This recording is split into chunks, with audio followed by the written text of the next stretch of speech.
केंद्र सरकारच्या मंजूर कायद्याला विरोध म्हणून कालपासूनच देशभरातील ट्रक चालक 3 दिवसांच्या संपावर गेलेत। याचा थेट परिणाम हा जीवनावश्यक वस्तूंवर पडला आहे। नवी मुंबईतील एपीएमसी बाजारात फळे आणि भाज्यांची आवक जवळपास 70% घटली असून काही तुरळक ठिकाणाहून गाड्या आल्या तर राज्याबाहेरील एकही गाडी बाजारात आलेली नाही। तर राज्यातील अनेक ठिकाणाहून भाज्या आणि इतर वस्तूंच्या येणाऱ्या गाड्या देखील आल्याच नाहीत।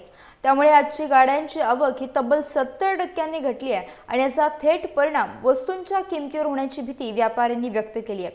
सरकारच्या माध्यमातून संपावर तोडगा काढून उद्यापर्यंत चालकांचा संप मिटला नाही तर आवक आणखीन खाली येऊन भाजीपाल्याचे दर दुपटीने वाढतील। त्यामुळे सरकारने यावर लवकरात लवकर सकारात्मक तोडगा काढावा अशी मागणी होती आहे। सध्या गाड्यांची आवक कमी आहे। कालच्या त्या ड्रायव्हरचा तो काय क्लेम झाला आहे, त्या क्लेममुळे ड्रायव्हरची आवक कमी आहे, म्हणजे मालाची आवक कमी आहे। त्याचा फार फरक पडलेला आहे। किती फरक पडला? कुठून माल येत नाही? पुणे नाशिकवरून मालाची आवक एकदम कमी आहे। 100%पैकी 30% आवक आहे सध्या मार्केटमध्ये। मग गिराईक आहे तो आहे का सध्या? गिराईक एकदम कमी आहे मार्केटला। किमतीमध्ये काय वाढ? किमतीमध्ये वाढ नाही, स्थिर किंमत आहे। बाजारभाव वाढतील, डबल होतील बाजारभाव। जो काय गाड्या येतील, कशा बाहेरून माल येईल, त्याच्यामध्ये भरपूर फरक, म्हणजे बाजारभाव डबल होतील। याच्यापेक्षा काय होणार आहे? किमतीमध्ये तर काही फरक नाही आहे, पण गिराईक कमी आहे आणि आउट ऑफ महाराष्ट्राच्या गाड्या आलेल्या नाहीत।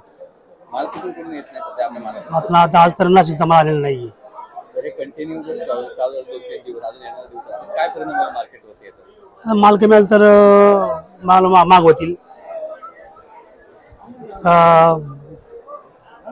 जी आज 10 रुपये 15 रुपये गड्डी आहे 20-25 होऊ शकते। सरकारला काय आव्हान ड्रायव्हर लोकांचा स्ट्राईक त्याच्याबद्दल? असं सरकारला तर आपण नाही आव्हान करू शकत ना। ड्रायव्हरचा स्ट्राईक म्हणलं ड्रायव्हरला बोलतील ना काय असतील ते।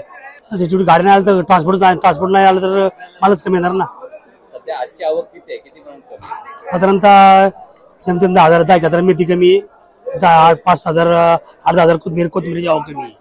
किती टक्के कमी झाली? मार्केटमध्ये सध्या परराज्यातला माल दिसत नाहीये आणि जो काही माल आहे तो स्थानिक आपला नाशिक, नगर, पुणे, सातारा जास्तीत जास्त एवढाच माल दिसतोय।